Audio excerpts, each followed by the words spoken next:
Here's the series of events that led to the controversy at the Osceola County Jail. First, Michael Rigby's escape on February 19th. Almost a month later, a second inmate, Carlos Rosa, was able to escape. That was March 17th. Then on March 27th, jailers accidentally released the wrong inmate. 3 days later, the head of the Osceola County Jail, Chief Greg Futch, handed in his resignation. He escaped February 19th by cutting this toilet with a handmade saw. I'm not looking to fire people. That's not what my job is. My job is to identify the issues and find resolution. And that's what I'm going to do. Last year, Kim Bogart was the executive director of the Florida Corrections Accreditation Commission. This same organization, which evaluates county jails, gave the Osceola County Jail a perfect score. Bogart says while accreditation is built on identifying that appropriate policies and procedures are in place, it is not a measure of an individual's performance. It's not the whole story. The whole story is... Authorities say Rigby's cellmate offered the guard $40,000 for a hacksaw to use to escape, but Caraballo didn't deliver.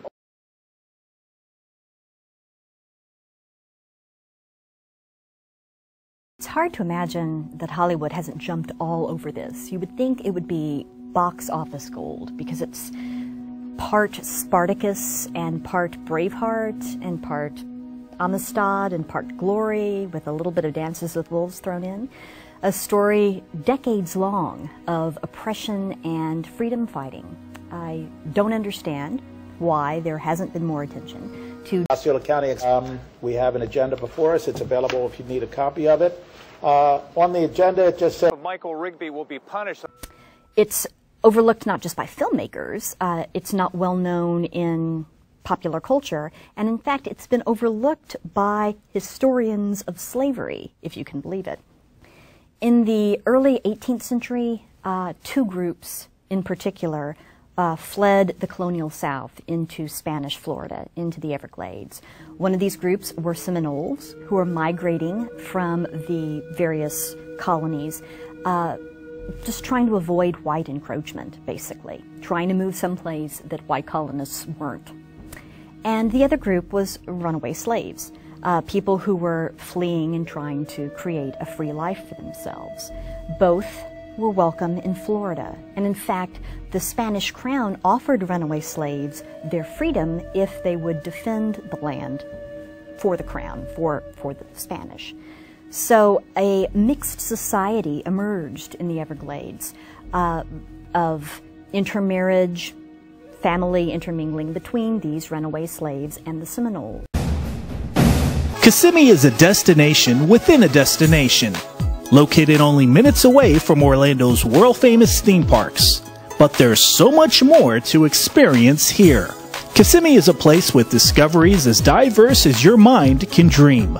From exploring lakes on airboats to cheering on knights in battle while you dine. Watch cruises of classic cars or dive into nature on a zipline safari. Stroll through quaint downtowns to dine and shop, or be adventurous with an up-close animal encounter. Kim Bogart comes to Osceola County with 16 years experience with the St. Lucie and Pasco County Sheriff's Departments, 9 years in public safety and management operations.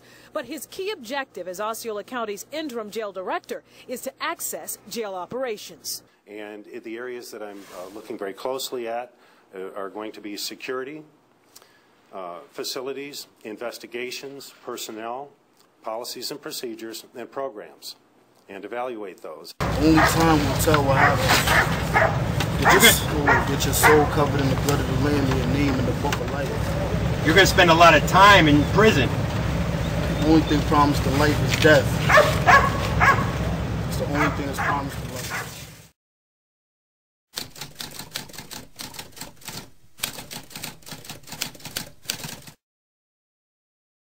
Scapegoat. Noun. 1. In the Mosaic Day of Atonement ritual, a goat symbolically imbued with the sins of the people, and sent out alive into the wilderness while another was sacrificed. 2. Someone punished for the error or errors of someone else. For example, it's a good closer to a chapter in a very difficult time for Osceola County. Almost 36 jail employees were cited partly for Rigby's escape for not following procedures. The escapee who triggered a house cleaning at the Osceola County Jail. And just how those staff members blamed in the escape of Michael Rigby will be punished. Michael Rigby will be punished. Michael Rigby will be punished. That's something we may learn from the county manager or the chief of the jail as soon as tomorrow. Someone punished for the error or errors of someone else. For example, he is making me a scapegoat. The whole story is what I'm going to get, what I'm going to learn while I'm here. It takes this continuous monitoring, and it's holding supervisors accountable to be sure that they're doing what they're supposed to be doing, not just when the assessors are here, but every day, 7 days a week, 365 days a year. Kim Bogart says even though his contract is short, he adds that he can make a significant improvement in the way the jail operates. At the Osceola County Jail, I'm Gail Pascal Brown, West 2 News. Gail, thanks. Here's the series of events that led to the controversy at the Osceola County Jail. First, Michael Rigby's escape on February 19th. Almost a month later, a second inmate, Carlos Rosa, was able to escape. That was March 17th. Then on March 27th, jailers accidentally released the wrong inmate. 3 days later, the head of the Osceola County Jail, Chief Greg Futch, handed in his resignation. All I want to know is, why must I stay locked up for 27 years? That could involve the FBI. The public... The community, they are afraid. That's the bottom line. They are afraid. 9 investigates allegations of corruption, money mismanagement, and nepotism at the Osceola County Clerk of Courts. And new at 6, we found out the mounting claims could lead to a criminal investigation against Armando Ramirez. He needs to do his job and not keep thinking about politics and image and reputation. The public trust may have been violated in the name of politics, with even more allegations. Voters just aren't that impressed with criminal allegations against politicians. Another crook. Exactly. I think there is a sense out there, and it is stronger now than maybe it has ever been, that they're all crooked, that they're all, I mean, and Charlie Crist, sort of foments this, talking about how many people he's had to remove from office since he's been governor. You've got the former chairman of the party about to go on trial. I think that there is a strong sense in the general public that, yes, maybe Rick Scott did have something to do with Medicare fraud and Medicaid fraud, but probably so did everyone else. And so now I just want to hear who's the least crooked or who's the best of all the crooks, because they all are. Currently, the jail is in a state of chaos. We're working very closely with the Corrections Department, and we're trying to ease fears of the community that the jail is unsafe. Certain checkpoints that previously were not manned round the clock are now. The county's in the process of trying to make it not secure, and it is secure, and we want everybody to know that. I'm Tim Roberts at Osceola County Corrections Department. We have over 1,200 inmates, ranging from anybody who commits driver's charges all the way up to murder charges. My position is a correction officer, but they are the men and women responsible for guarding people who have been arrested or who have been convicted of a crime and sentenced to serve time in a correctional institution. Duties include supervising inmate activities and maintaining good order, searching prisoners in their cells for weapons, drugs, and other items that may be forbidden, and occasionally breaking up fights between prisoners. Officers must even be prepared to respond to riots or hostage situations. Strength, good judgment, and the ability to think and act quickly are indispensable, while strength of character may be the most important personal trait of all. Correctional officers have a great deal of power over the lives of inmates, so they must have the ability to be firm and fair at all times. You're going to take somebody to escape and kill somebody in the county? And it is secure. The inmate trying to break out is Angel Santiago, a violent felon serving 2 life sentences. Someone had gotten a pistol through jail security with a magazine containing enough bullets to kill or wound nearly a dozen people. Further investigation revealed this to be an inside job. Corrections officer Michelle Hung, who developed a relationship with Santiago behind bars, is charged with smuggling the gun inside. That is right, Sion. Terrell McGowan didn't even pass his probation period.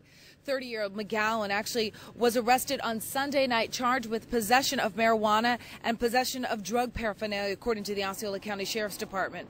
Now, of course, this comes after a number of problems at the jail and at least two people breaking out of the jail. Now, this is also prompting the National Institute of Corrections, or the NIC, which is a division of the U.S. Department of Justice, to step in and help. Now, I can tell you they did halt hiring procedures back on April 6th, and McGowan, the person who was arrested, was hired prior to April 6th. So again, he has been arrested just 2 weeks on the job, but National Security, or the National NIC is coming in to step in today. We'll, of course, will follow this big story and continue to bring you the very latest. Reporting live in Osceola County, Erica Washington, WESH 2 News. Thank you, Erica. And WESH 2 continues to be in front of this story for late break. And it is secure, and we want everybody to know that. Good morning, everybody. We are live outside the Osceola County Jail this morning. This was the scene of a jailbreak last night. According to the Sheriff's Office, 39-year-old Carlos Alberto Rosa broke out of the jail. He has been missing ever since 10 o'clock Tuesday evening. The Sheriff's Office, they have had dogs on the ground. They have had deputies all over the county. Officials today admitted razor wire around the perimeter of the jail was incorrectly installed, so it did not prevent inmates from leaving the jail. The state will now review procedures at the jail. Was it easy to get out? It was easy to get out. Problems are piling up at the Osceola County Jail, and 2 escapes and a mistaken release has left. We've had some challenges this week. Left the Osceola County Jail with a major black eye. And those elected officials found themselves in some hot water today. Michael Rigby will be punished. Michael Rigby will be punished. Michael Rigby will be punished.